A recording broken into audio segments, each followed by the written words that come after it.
Ako po si Carlos Canello po. Nangingi po sa inyo po ng tulong po para po makauwi po sa Mindanao po. Para ko po makapiling ko po yung nanay ko po. Kung bago mo na ako mawalan ng buhay ko, nidaan po. Sana po, tulungan niyo po ako. Matagal ko, pinapangarap ko na sa mag-uwi sa Mindanao. Awa-awa na po ako sa asawa ko po, naghihirap sa akin po. Sana po, matulungan niyo po ako. Maraming salamat po.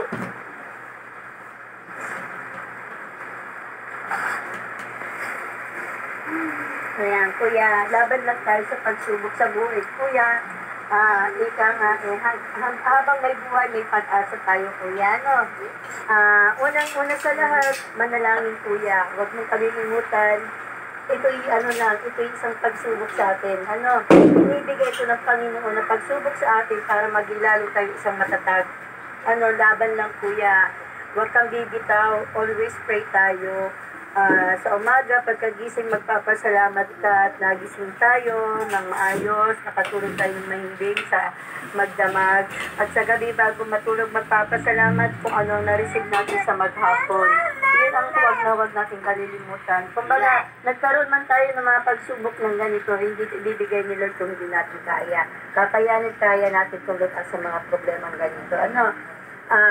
Sa mga sponsor po, yun nga po, gusto na po talaga ni Kuya Carlos na makauwi ng Mindanao. Sinasabi niya nga, kaya nga nayak na din ako kasi nga po, bago man daw po siya bawian ng buhay niya, gusto niya pong makapiling yung mga magulang niya, yung mga kapatid niya. Dahil po, walo po sila magkakapatid na pitong kapatid niya pa po nasa Mindanao. Bali, walo po sila lahat. Nais niya pong makapiling at isa pa daw po nga naaawa daw po siya sa asawa niya. Kuya, yung asawa mo, taga saan ba? Taga rito sa Cabanatuan? Taga dito po. Yung tatay yung taga Davao. Yung tatay niya taga Davao.